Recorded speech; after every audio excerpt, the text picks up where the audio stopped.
depending on what you say would depend on the outcome that happens.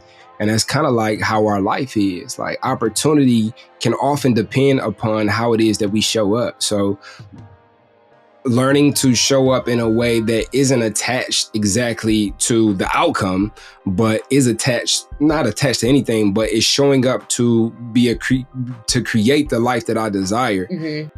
Stories are powerful.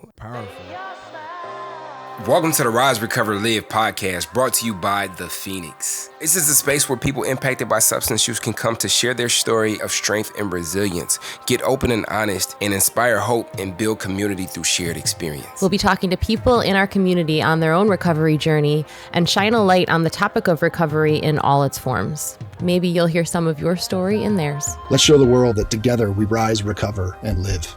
And that's why you hear like lottery winners, they end up going broke, because they've never had this amount of money, and they were crossing their fingers hoping to play like the lottery, and that would be what strikes gold. And then so when they hit the lottery, like they're still like, it's a spiritual thing, so there's still a scarcity mindset that's in place. Yeah. So this scarcity mindset with this abundance of money, they don't go together, and there has to be alignment. So what ends up happening is people go broke because they end up like, I need this and I need this and I need this, and like searching for happiness and fulfillment. Yeah. On the flip side, what I've learned is that abundance leaned into in the moment, because there's always an abundance of resources. There's always an abundance of things to be grateful for. There's always an abundance of energy to focus upon that makes me feel good and satisfied in this moment.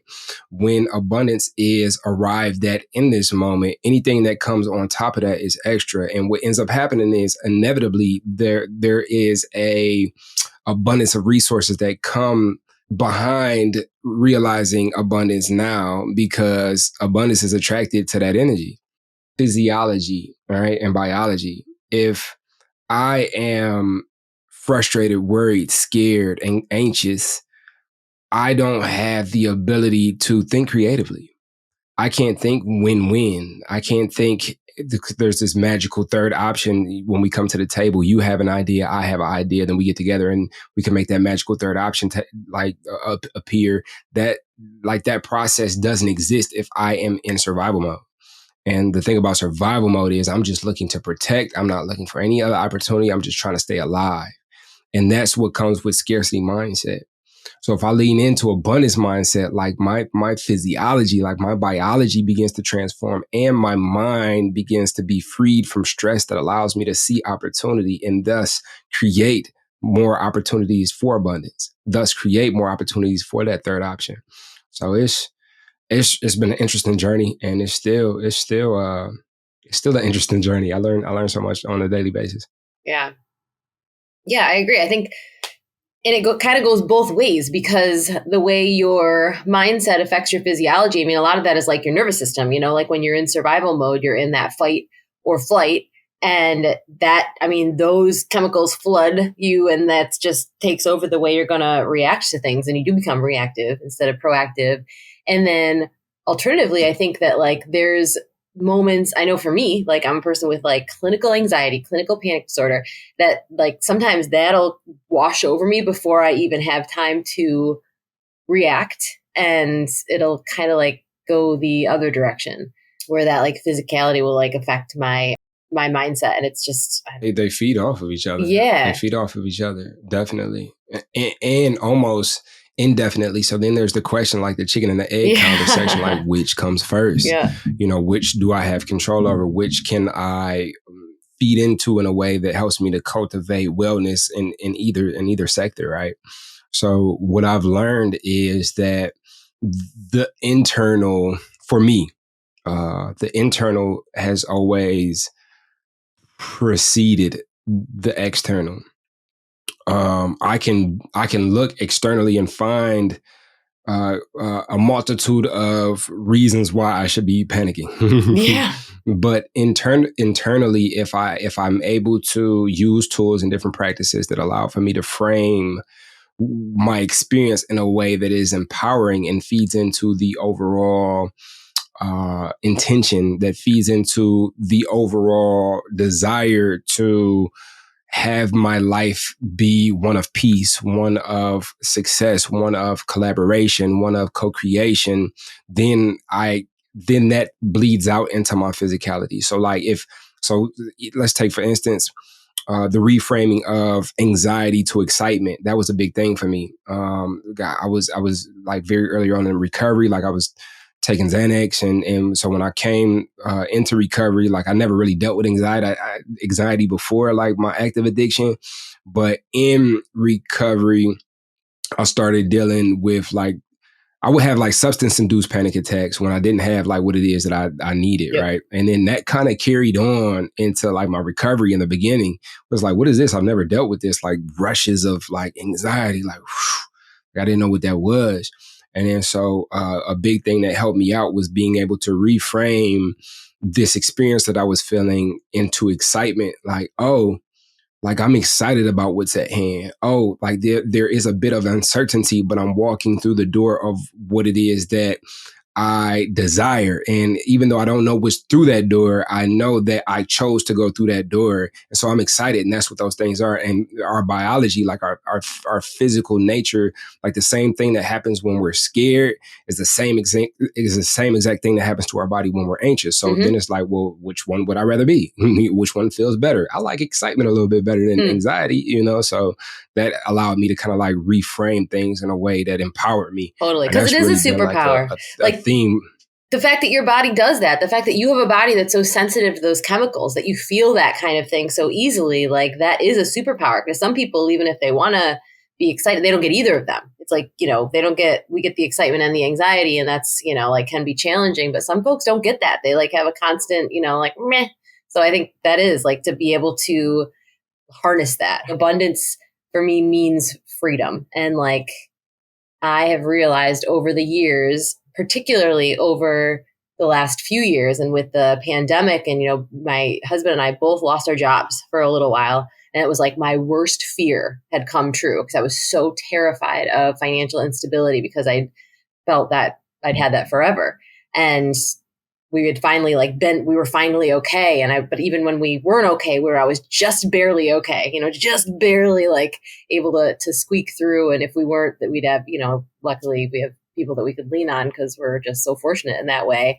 But there was just always this underlying fear. And then the worst happened. We didn't have our jobs. And all of a sudden it was just like this feeling of what I thought was going to be like terror ended up being just like this rush of just relief. Like, it happened and I didn't die, and like we like are okay and we're gonna figure this out, and we are scrappy, and we figured it out. And I also realized that so many things I was holding on to, like obligations and jobs even, that I was just like, this isn't making me happy, and I couldn't ever have let it go if it hadn't been taken from me. And what a gift that was, because I can find abundance elsewhere. And the freedom part, like that's, I get to decide that. Like I didn't realize how much power I had over my own life until things were taken from me. And then I realized I had the power to put things down and I was still going to be okay. And then I tend to put myself in situations where I do feel like I'm completely like I am in danger if I don't do all the things, if I don't make sure that like there's all the jobs and all the people and all the safety measures. And that is like taking my own freedom away from me, because then I'll feel so stuck. And none of that comes from outside. Like you're never going to be unstuck. You're never going to be free if that's all external. It's so crazy to me, like how that works. Like it's always those moments of, anything but this thing can happen. Like, and I'll be straight. Like I'm good as long as this thing don't happen. And then what I've learned in recovery is that inevitably, like what ends up happening is that thing. And when it happens, like it's the worst. It's absolutely the worst because, I feared it happening and then it happened. It's like, I can't believe I live in a world where this is happening. I said this one thing and now it's happening. But then like slowly as like time passes and let me use I statements. I kind of swim in the pool of the experience a little bit more. And I continue to live in a world where this experience has happened a little bit more and a little bit more. It's like, whoa, I didn't die. And so I guess everything is good. And then it's almost like every time my heart has been broken, it has shown me that, oh, that wasn't even my heart to begin with. My heart is way bigger than that. But I thought like just this one thing, like if this one thing was to happen, I'd be completely heartbroken. And then it happens. And then it's like it cracks me open and allows me to participate in life at a larger emotional and spiritual scale. Cause like now I have the ability to have compassion for people that have experienced these things. And now I can show up in a more understanding way for my community and for my, my fellow people. And with less fear, because the scary thing happened and you survived it. So you can survive the next scary thing.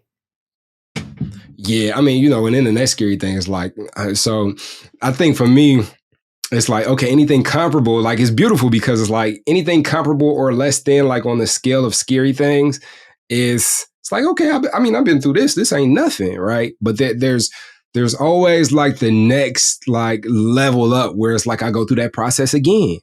And then my heart gets cracked open and I discover like, oh, like that wasn't even my heart. Like it's bigger than that. And I think the process for me of being human, the process for me of being a spiritual person in recovery is to not be afraid to get my heart broke. A lot of times I'm done with this. I'm done with this game. I'm going inside. Don't knock on my door because I've experienced this. I've been hurting this way and I don't want to be vulnerable anymore. I don't want to put my heart on the line anymore. But I've learned that is almost a prerequisite for having this enlarged experience, for having the full experience with all the colors of life. There was a time where, I got hurt pretty bad. And it's like, you know what?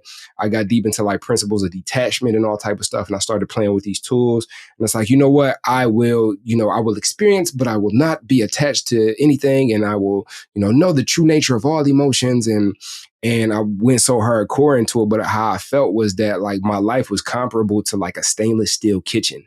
It was very sterile. And it's like, the more experience I had, the more it's like, okay, this is not what I desire. I do desire to be a little messy.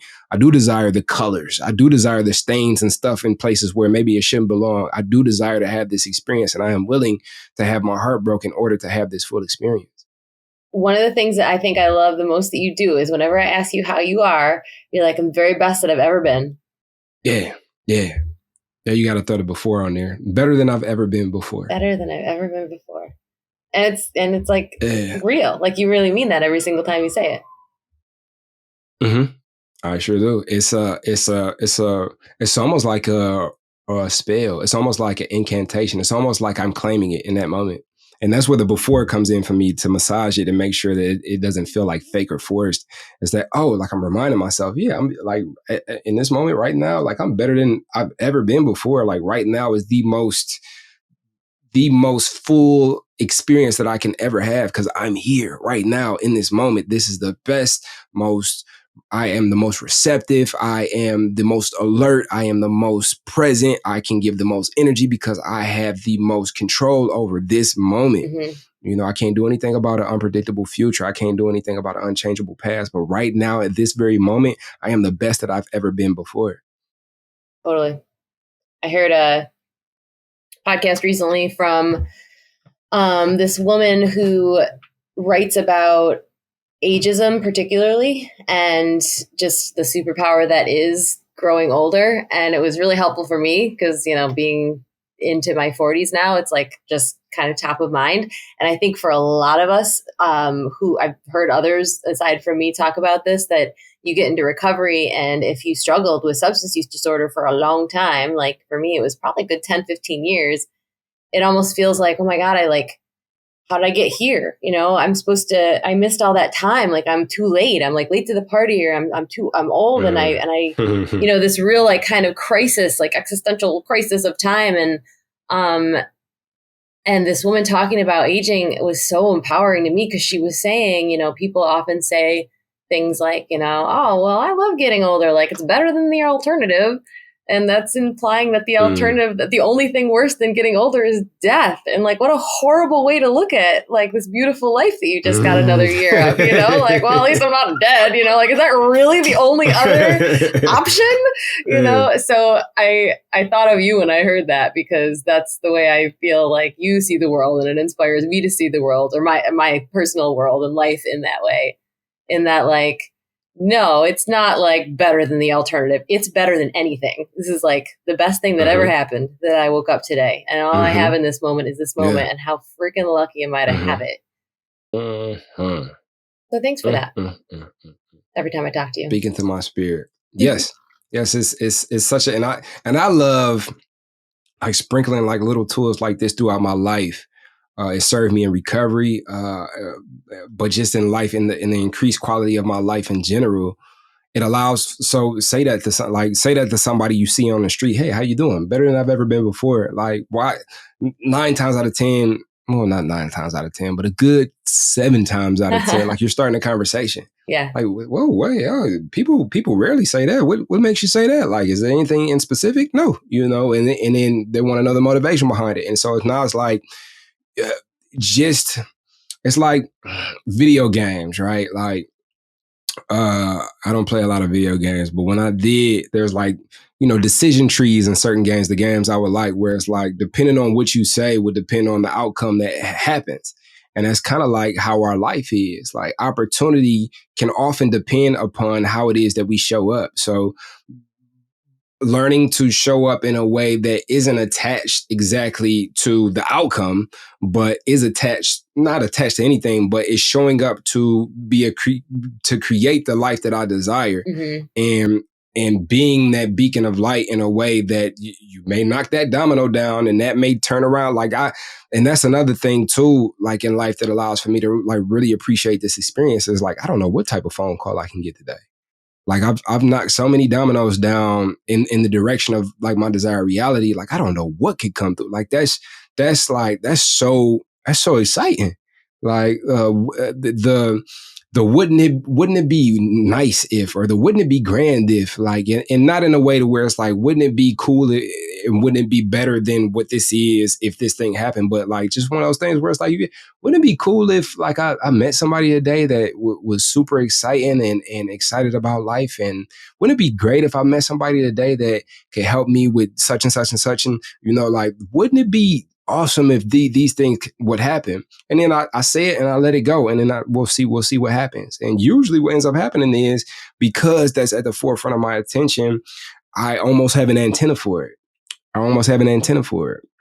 And as we learn in recovery, like, the best thing to do when we feel like things are tough or heavy on us is to just be of service. So in the meantime, I set the intention. In the meantime, I just go out and be of service. Like, I just went out for a walk, and this is definitely not something I would tell anybody. But I went out for a walk, and it was like the 7-Eleven wrapper on the ground. And I get pissed off, like, when my intuition tells me, pick up the trash. Like, I don't want to do that. Like, this nasty, disgusting trash. I don't want to pick this trash up with my hand. Pick up the trash. Like, so if I walk away, I'm going to think about, dang, like, what would have happened if I picked it? I don't know. You know what I'm saying? So I picked the trash up. I put it in the trash. May nothing ever come of it. Or maybe that set in play a whole bunch of things that will work out in everybody's benefit. I don't know. But I just like living this way of life. Yeah.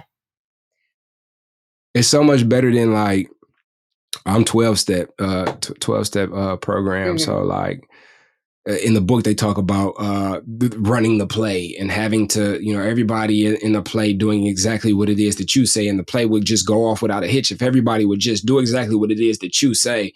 And we end up stepping on people's toes, and then they retaliate, and then we feel, oh my God, like, why? Me? Why would you, you know? But we don't we're not paying attention to the toes that we're stepping on. Yeah. And that's the kind of the way that I was living before, where it's like I was hurting people. I was doing things that would do damage to people. I wasn't paying attention to none of that because I was self-seeking. And then when people would retaliate, I'm looking at it as that's the first strike, you know? And it's like, I can't believe you. I'm flabbergasted. Why would you ever, you know? But it's like, look back at like, the 4 or 5 things that you did to this person before this thing even happened. So I think this life is way better because it's like, it's like, whoa, like imagine what could happen today versus like, oh snap, like what can go on today? Like I don't know who gonna pull up on me because I don't know what I did last night. Yeah. Oh my gosh, it's so true.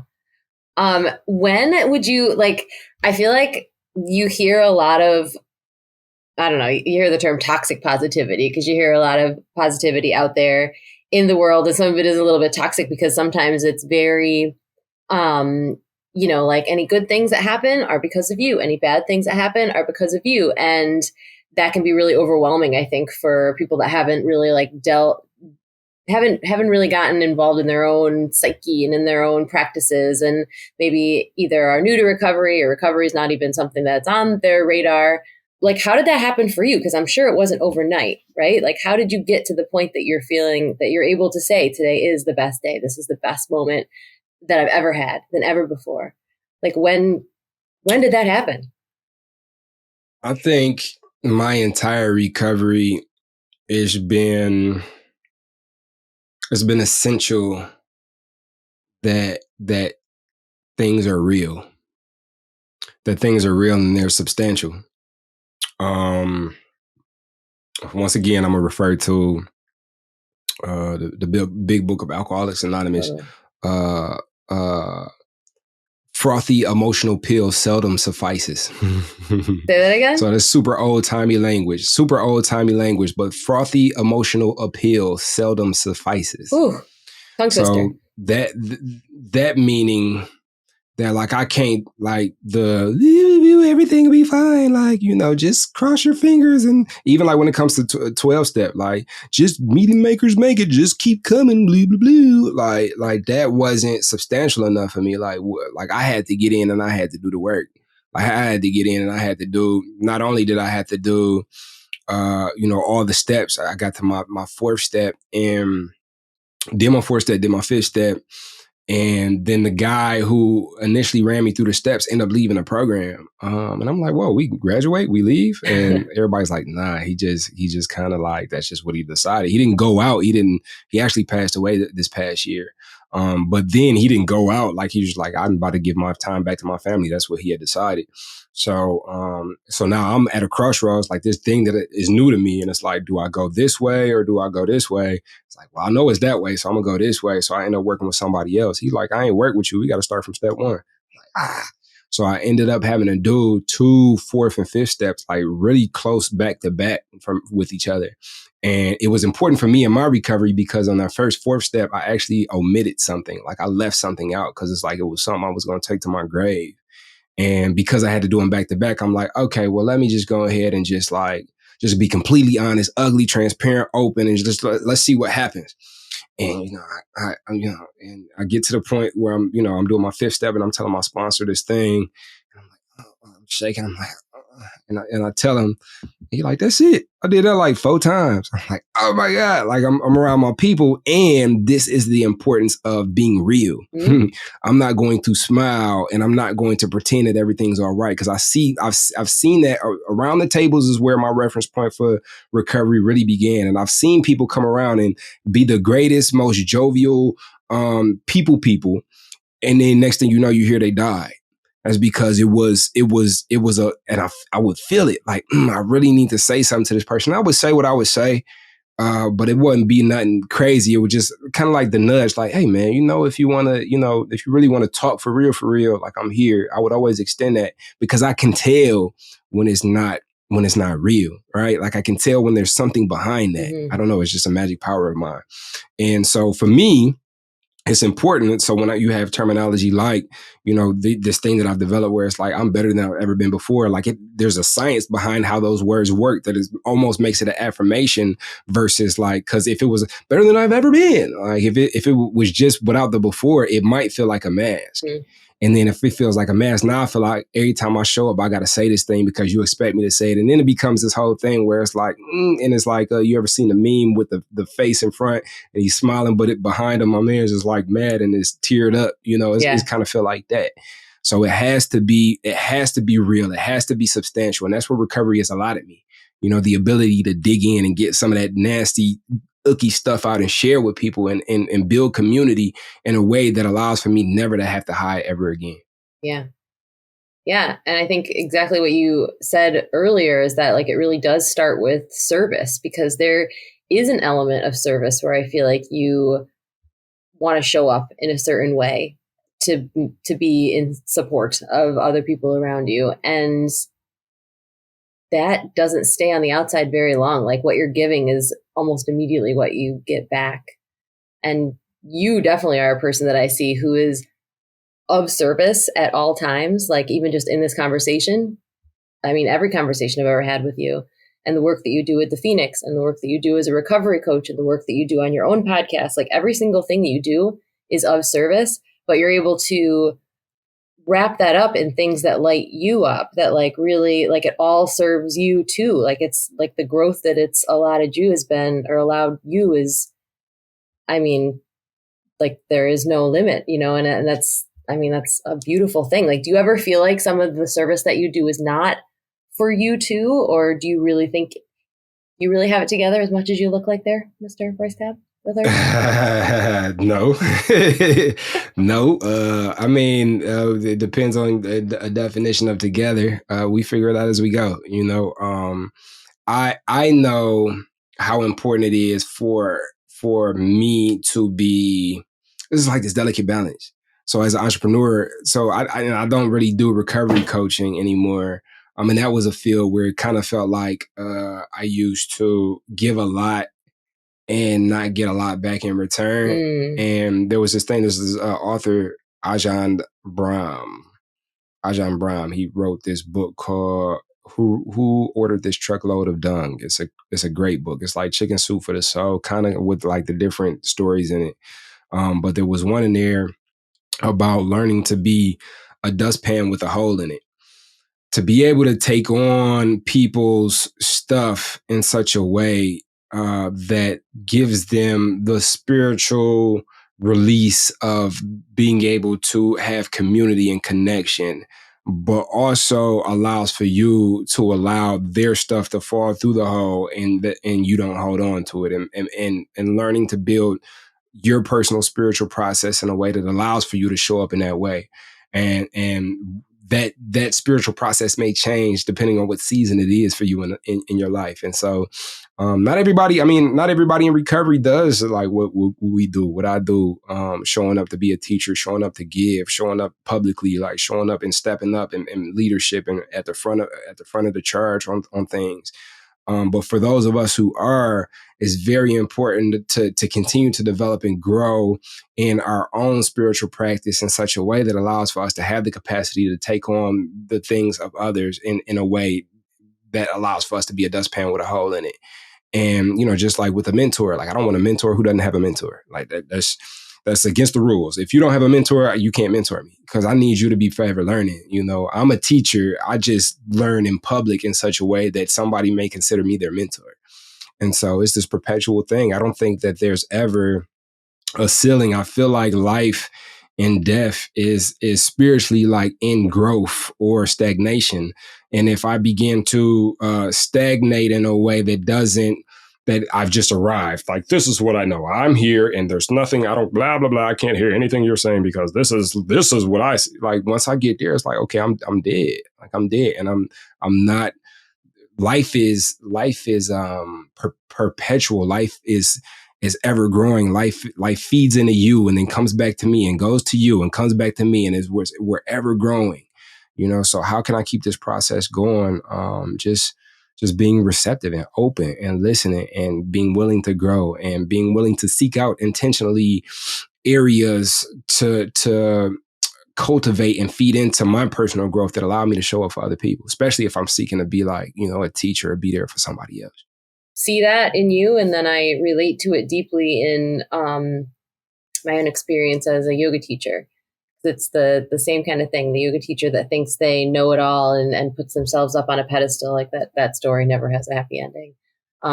It's the teachers that are forever students that have the most to offer. And I gotta say, that doesn't mean that I don't experience that. like I do, I often have experiences where I go and somebody else leads a meditation, and I'm thinking in the back of my head, like, I'm the meditation teacher. I don't care what you're doing. Like, I do this. That's not how I do it. And it's like, but we have to learn to actively like turn that voice off and turn the voice on. Like, what is there here to learn? Like, I appreciate this. Like, there is some meat here. There is something that I can siphon from this experience that can add to my ability to show up for others. Like, what is here for me to learn? And so, this is not, and I think that speaks back to what you said, like with the toxic positivity. Like, it's never, like, recovery allows for me to show up for life on life's terms.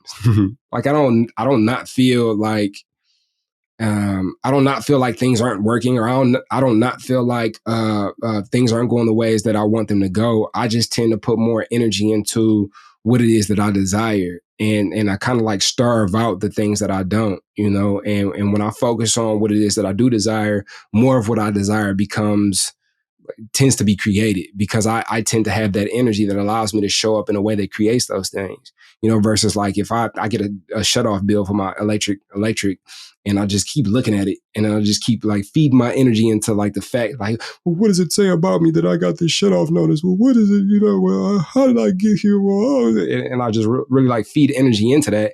Like, that energy becomes perpetual. Like, I'm not going to say hi to you on the street. I'm not going to wave, and you ask me how I am, I'm going to say better than I've ever been before. It's like, oh, I got a shut off notice. And like, so I begin to perpetuate more opportunity for my life to really be in the energy of shut off notices. But if I see a shut off notice and it's like, okay, this has happened before, and I just gotta wait till this thing happens and I'll be able to pay it. It's gonna get paid. It is what it is. And dang, the sun is out today. It is beaming. Wow, like, I'm a father. Like, whoa, like my daughter really trusts me. Like, whoa, the grass is green. Let me take my socks off and put my feet in the grass and like ground. Like, whoa, like my meditation practice. I'm so glad that I'm in tune with my emotions in a way that allows me to show up for my meditation practice. Like, whoa, people depend on me. I've gotten 3 calls today asking me to show up for this. Can I do this? Can I do that? Like, wow, such an honor. This is grateful. You said earlier, they're glad to have you. The first thing I thought was, I'm glad to have them. I live a life where the people and things and places continue to align and align even more. And it's like, man, so feed my energy into that. Like, I really believe that creates more of that energy. And eventually, like, I won't never have to worry about no shut off notice again. When you were talking about when you do have those moments, like, because we all have those moments when you come across somebody that is doing something that doesn't resonate with you, or that you do feel like, I could do this better. Like, come on, guys. I've noticed, and this is my own practice, that there are times that I step back and I'm like, oh, you know what? It's not for me. Like, it's not all for me. Like, sometimes it's such a gift to step back and be like, how great that this teacher is there for the people that are going to resonate with this teacher. Because there's as many different kinds of teachers and messages and lessons out there as there are people who need to receive them. And there's certainly people who are going to be able to receive something different than I am, and are going to connect with someone differently than I am.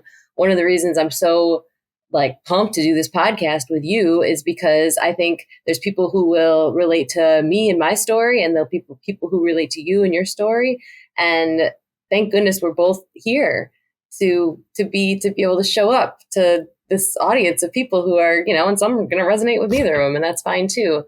But I think the recovery community in particular, we can get really, this is the way to recover. This is how it's supposed to be. And don't give me this. Don't offer me, 12-step if I am not a 12-step person. Don't offer me anything but 12-step, because there's nothing else. Everything else is wrong. And to be able to come into a recovery space where all of those things are welcome, but that doesn't mean you have to like them all. That doesn't mean you have to receive them all.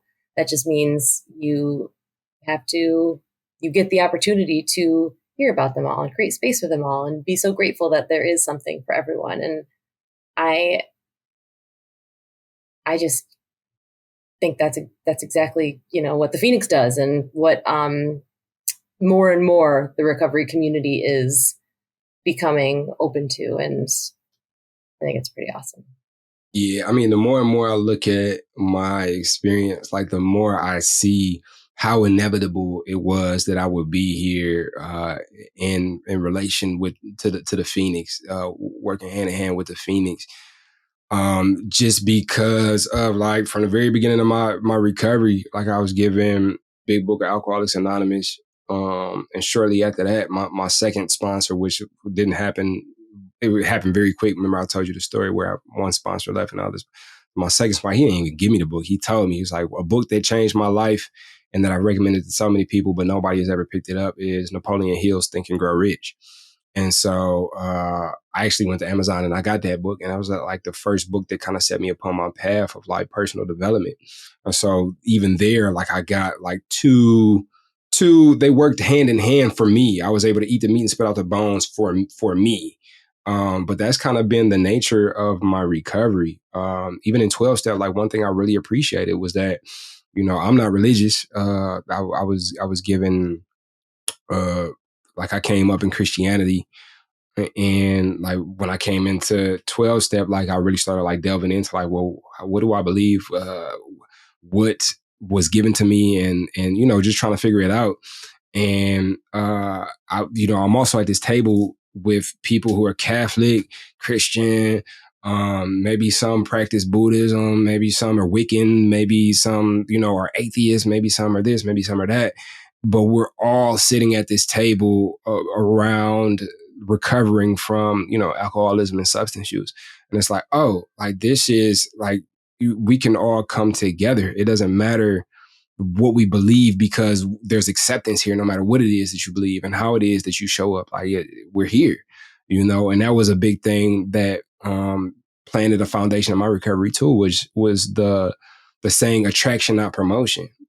Alcoholics Anonymous is do not go door to door and knock on the door like, hey, do you want to be an alcoholic? Let me show you how there's indications that you're an alcoholic. Like, come on over. We got these meetings going on. Like, that's not how we do it. It's attraction, not promotion. And that's how I found it, because I needed it. Like, I was attracted to it. Like, it could have been alcoholic anonymous. It could have been called something totally different. Like, whatever it was called, I needed what it was. So that's how I ended up there. Like, I was attracted to it. And that's kind of been my foundation for everything, where it's like, anytime I feel like somebody is trying to force something on me, compassion allows me to allow for it, and also understand that, oh, that's part of what it is that you feel that you have to do for you to be who it is that you are, and for you to believe in what it is that you believe. And for me, like, I don't feel that there's a prerequisite for me to push upon you what it is that I believe for it to work for me, for it to be for me. So to get here as a recovery coach, being taught about multiple pathways, medically assisted treatment, all just different type of pathways. Then to come here to Phoenix, where you got people gambling addiction, food disorders, all type of substance use and alcoholism, codependency, cigarettes, caffeine, like whatever you feel that you're recovering from, this is a space for you, and you're welcome. And let's build community. And this is what it looks like. And it's just like, oh yeah, this is my language. Like, like this is where I belong. So it's just, I think it was ultimately inevitable that I would have gotten here. And it speaks to even how I got here. Like, to be honest with you, like it's not that I didn't take the interviews to be on staff serious. It was just that I, like any other interview I've ever had in life, like, it's like I got to put a button up on and I got to go and I got to pretend to be something other than what I am. And I don't know if it was just your energy or if it was just like where I was in life, but I'm like, look, I'm showing up and I'm just going to be me. And if they rock with it, that's cool, and if not, then, it wasn't meant to be. And each interview, because it was like 12 of them. Oh my gosh, I know. I kept making it to the next one, and I kept really feeling like it wasn't even like that was a good interview. It was like, wow, that was a great conversation. I really like those guys. Wow, that was a great discussion. I really like those guys. What they got going on is pretty cool. And then, you all brought me on board. So I'm excited to be here. Yeah. Well, I mean, I think this whole community is so lucky to have you. Lucky that you did stick it out for all 12 interviews. I agree, though. I feel like the way the interview process went for me too is similar, where, I mean, I go in immediately just absolutely nervous as all get out anytime I have those kind of interactions with people, but it felt like not like other job interviews where it's just you're in the hot seat, and you're having like questions fired at you. It's a conversation because people in this organization are really interested in each other and like what can we learn from each other, and that trickles down from the very leadership all the way to every single team member and volunteer, and which is which keeps us all very like on the same level. There's no hierarchy. It's all just peers. It's just a bunch of humans doing the very best that we can, and then shining our own unique light in a way that's gonna just lighten the way for the person who needs to see it. Yeah, we was on the staff call today, and I was doing this thing where we was on Zoom, and I was on my phone, so I had to like swipe to see everybody on a Zoom call, but then I would see everybody and it's like, hey, there go, hey, there go, and it's just, I don't think I ever felt that way about like a working environment. Like, just like when I see a person on Zoom, like I can remember the last conversation that we had and how much we fed into each other. And of course the work we get done, but like, it's really like this thing where it's like this culture that when we break up into many teams for different projects, it's like I've always gotten something out of it. Like it never felt like, oh yeah, that was just just two coworkers co-working. It was like, no, we came and we got something done, but I think we're better for it as humans after we did it. Yeah. Yeah. Which is like, I mean, even how you and I like really started getting cool, which is when we went to Vegas, and we broke off, and it was that mini team with me, you, and Caleb. And just the conversations Caleb and I had, the conversations you and I had, the conversation we all had together. Like, I feel like, I just think it's super cool to like have this community within the organization, as well as the community that we're helping to build as the organization. It's pretty dope. Totally. It's just another level of service, like as opposed to, one person serving another, we are as an organization, we're of service, but getting as much as we're giving. And that's why it works so well, because it is just this constant exchange of this really positive energy and just support going in both directions. And yeah, that is really rare, I think, for a workplace, for an organization. And it's the reason that we're able to be so impactful in the world. I have a question for you. That's just a slight pivot. The practices that you've cultivated in recovery, how does that impact the way you parent? Like, what kind of conversations do you have with your daughter about just about that mindset of, I feel like positivity is just the wrong word for it, but is it more walk the walk as opposed to talk about it? Yeah, it's not positivity. I know, that felt wrong. So it's almost like just allowance. Allowance. So when I feel like, clouds, like allowing it and finding meaning and understanding and being compassionate with myself through the clouds. And when the sun is out, like enjoying it and having the same compassion for myself in the midst of the sun. And that's kind of like what I teach my kids for real. Like, me and my son, we damn near grew up together. He's going on 17 this year, and I was 16 when I had him. I'm 33, so we like really like came up together, and so our relationship is already different. But I think, especially with him too, because like yesterday was 420, and so I made like a joke like today probably a holiday for all the kids in school, huh? He was like, "What holiday?" I'm like, "You don't know what holiday it was?" Like, he's like, "No, what holiday?" And so I left it alone just to see if he was like, "Yeah, so everybody." But he's just, the openness that I've been able to have with my experience, I think allows for him to use my experience and see with a little bit more, like use my experience in a way almost like clairvoyance. And the way he has described like some of the circumstances with his friends, where it's like, man, like I see some of the stuff you was talking about, like in the projection of what they got going on. And so there's certain things that I can't even really put into words when it comes to how I show up. It's just, I think the most important thing, well, one, kids, hear 10% of what you say and 90% of what you do. Mm-hmm. So I can tell my kids all the things in the world, and if I don't show up and be an example of that, then it's not going to matter, right? Mm-hmm. But when we do have discussions, I think my ability as somebody in recovery to have those maybe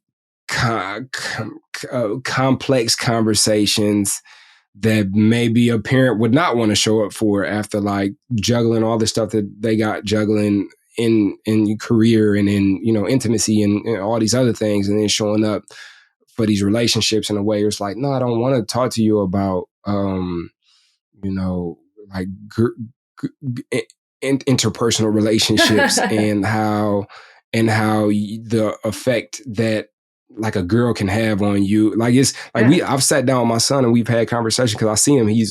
Will be chipper, and then the next moment he'll be like, he'll be sulking after a phone conversation. So I was like, like, so who is that? And if he chooses to tell me who it is, then it's like, okay, well, you know, I want to let you know, like, just pay attention, just be receptive to people who, when they come into your life or when they come into your space, and then they leave your space, you're drained or you're energized. Like, have discernment as to, you know, who it is that you let in and out of your life, and what it is that they bring or that they take away. Like, and know what it is that you desire. Do you desire to be, you know, sulky, you know, and sleep and napping and sad all the time? Or, you know, I like to give them the reins, because this is their life. The more I live, the more I learn that my kids are my kids, but they're people, places, and things. They are people, and the more they unfold, the more I find out, like, oh, like I didn't make you. Like I was just a vessel that you came through. You and your mom, we didn't create you. Like you create yourself continuously. Like we were just a vessel that you made it out through. And so, like, to be here and be a guide for their unfolding, I think it's like my ultimate calling. Like to show up and to have conversations about, like, you know, how things make you feel, and like allowing you to cry, but and telling you that it's perfect for you to do so, and that the ways that you feel is absolutely perfect, and letting you cry, and not showing up to give you what it is that I think will help you to stop crying, even though, like, it hurts my heart to see my daughter cry. But it's like, you need to know what it feels like to be told, no, you're not getting the Twix at the grocery store. And then if you're going to cry about it, you're just going to have to cry. And then we're going to talk about, like, why you're crying, why are you disappointed? What does that mean? And how we can show up for that part of ourselves. Like, you know, so everything I learn, like, trickles down to them, because I am that. Like, I'm really him. Like, it's not like, you know, a rule, like where I came up, adults were like, would say things, and it's like, well, because that's how it is. Yeah. But then I would see like contradictions. It's like, but you don't even do that. Mm-hmm. Like, why would I do that? You know? So for me, it's just like being that person that shows up, especially when I don't want to. Like, I don't want to go, you're crying, you throwing a fit. Like, I don't want to go back into that room and try and attempt to talk to you. I don't want to come in there and talk to you about this conversation that you just had with this girl. Like, I feel like I don't want to do that, but I do it.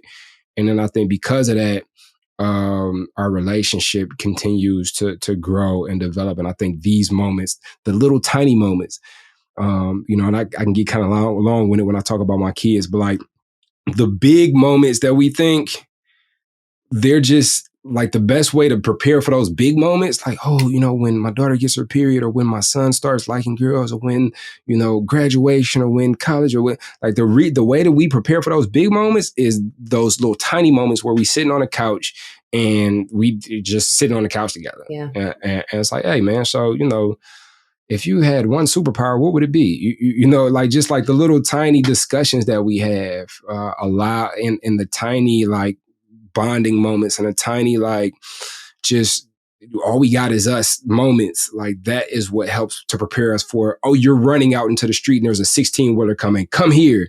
You know, like, we don't deal with, like, do you come here when I say come here? Right. Do you know why I screamed at you? Do you know these things? Like, we don't deal with that in those moments. Like, all these tiny moments are built into that big moment. You know, if I told you to come here, you coming, because of the trust that we built in these small, tiny moments. Yeah. Yeah. I hope that answers your question. Totally does. Yeah. Oh my gosh. Yeah. That was amazing. Yeah. Like, my heart, like, is just like bursting from that. I think, the thing that you said over and over again is show up like that in, various different capacities, like a bunch of times. And I think that's the biggest thing, like showing up for them, showing up for yourself, just showing up. And that's, I mean, for me, that's the biggest gift and lesson in recovery is showing up, because that's what you do. What I did in active addiction was not showing up, was doing anything I could to not be here, even if I was right in front of you and didn't want to be here with you, didn't want to be here with me, just didn't want to be here, disappear however I could. And so then to be in a position where you're showing up even during the hard times, I mean, what a lesson just to give people, and what a gift to give to your kids and to give to the world. And yeah, I think the only way you could fail at parenting is by not showing up. Yeah. I think that's the only way you could fail. Yeah. I think that's the only way you can fail. If we continue to show up, like we here, and more will be shown. And then one little tiny thing too, like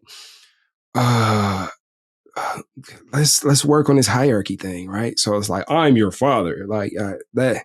I found that you have discipline and authority that only works for a certain amount of time.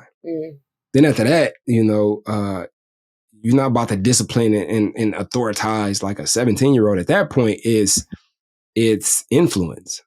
So how do we create the ability to have influence in our kids' lives or anybody who follows us, right? And that's to be genuinely concerned and genuinely tapped into their well-being. To be, and people can sense the genuine nature of how you show up. So being an authority and disciplining only goes so far. After that, we have to influence, and the way that I think I've been able to cultivate influence with my kids is like, I will tell you, like I've been told, like, look, if I don't know, I'm gonna tell you I don't know, and then we'll figure it out together. But I don't know everything. That's one thing my mom would beat me up for saying this, but that's one thing I used to be pissed off at her about, is because she always used to say, I know everything. And then when I would ask her why, she'd be like, because I know everything. And then when I would find like the loopholes, I'm like, I thought you knew everything. And then I would like be mad about it. Like, so, well, if I can't trust you, like who can I trust, right? So with my kids, like I let them know off the rip, like we figuring this out together. Yeah. So if I don't know, I'm gonna tell you I don't know, and then we're gonna figure it out together. And also one of the biggest things that I've learned, take an inventory. If I'm wrong, because I'm wrong often. The last time my daughter had her birthday was April 1st, and we went to a trampoline park, and my son was in one of those kind of like mood. So it's like, okay, cool. But I figured he was coming with us. So I get in the car, or we get all together, and then I'm getting in the car, and then I'm like, but before we get in the car, I'm like, is you coming with us? He's like, no. And I thought he was playing. So we get in the car, and I'm waiting, and he's going to take the trash out. And so my daughter was like, Bryce, he not coming? I'm like, yeah, he coming. So he go to take the trash to the trash, and then come back to the car and stand next to the window. I'm like, what are you doing? Come on, get in the car. He's like, I'm not going. And I'm like, you really not going? And he's like, no, I'm not going. I'm like, and so I pulled off. Like, I'm like, skirt. I pulled off and I dip. And I get down the street, and then we get to the trampoline park.